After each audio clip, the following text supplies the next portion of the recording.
Hi, my name's Rick Campbell and I'm the Executive Director of Praga Racing ANZ.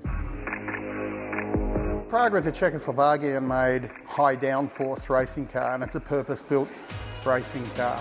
The main benefits and attributes of the car are incredibly lightweight comparative to other cars, high power-to-weight ratio, significant downforce, and hence the capacity to pull significant Gs of lateral Gs through corners. So it's a proper race car that's built to race. It's a carbon composite automobile, 645 kilograms, 395 newton metres of torque and 365 brake horsepower. So again, the power to weight ratio is significant, and at approximately 220, 222 kilometres an hour, you're looking at 1.5 times its own body weight in downforce. So hence the 3 Gs of lateral force that I alluded to earlier. And speaking from personal experience, that downforce and lateral force is something you're really counting on when you're going through turn 1 at Phillip Island at circa 230 kilometres an hour. My partner and I, Nick, from Euro Motorsport, who's the principal of Euro Motorsport and who actually introduced me to the Praga. Nick historically has looked after both my road cars and track cars, and then subsequently in unison with Zagami Autosport with my previous GT4 race car. So we were looking at something a little bit different rather than stepping into the traditional next step of GT3 type cars. We were looking for something different within the Australian market, and there was a couple of premises to that. It wasn't only wanting to have something with a distinctive flair out on the racetrack, but also very much in terms of looking for an opportunity to bring in a car that had very low requirements in terms of service, and also very affordable as an entry to racing. And as we discussed earlier, GT4 for whatever reason just really hasn't taken off here in Australia, although it has internationally in the UK, Europe and the US. So we found with the Praga being at a very affordable, comparatively speaking, price entry point, that we were able to bring a car that had a competition in which it could compete, being the Australian Prototype Series, but secondly also offered a next level step, I guess, to your traditional track day warrior.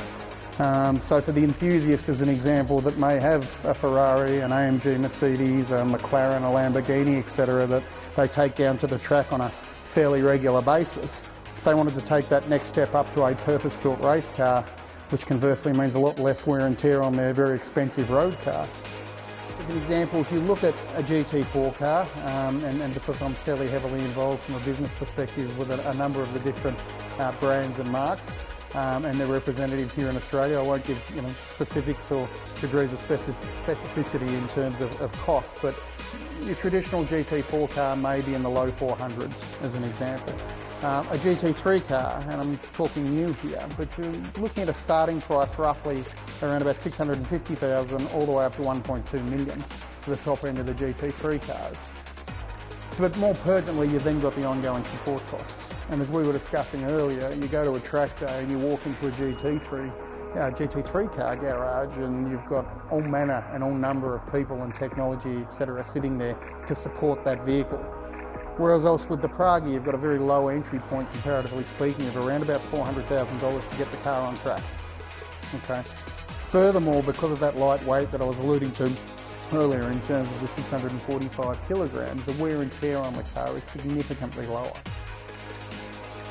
So if people are interested, anybody watching at the moment is interested in finding out more about the Praga cars here in Australia and New Zealand, do you have a website? Where do they go? Yeah, we do. They can go to Praga Racing ANZ, and that's certainly where they can find contact numbers and email contacts for the team here at Praga Racing ANZ, and we'd be more than happy to discuss with them and run them through the car.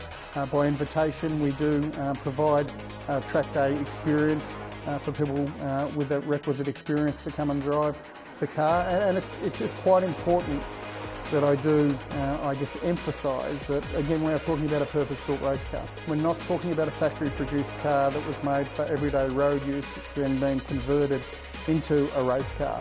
Really, what you're looking at here, and hence the safety standards, are pretty much up there with F2 and even towards F1. You are talking about a car that has to be respected, but it's incredibly drivable. And in fact, again, if I look at the series that was run in the UK last year, it was a guest driver program whereby they had a celebrity driver, for want of a better term, everyone from mountaineers to sim racing world champions, to representatives from a myriad of different verticals in business, etc., who would come and drive with a professional driver. And by the end of that series, the people that actually won the series combined both a professional driver and a newbie, for want of a better term. So it is very accessible to new drivers, but it has to be respected. It's a race car.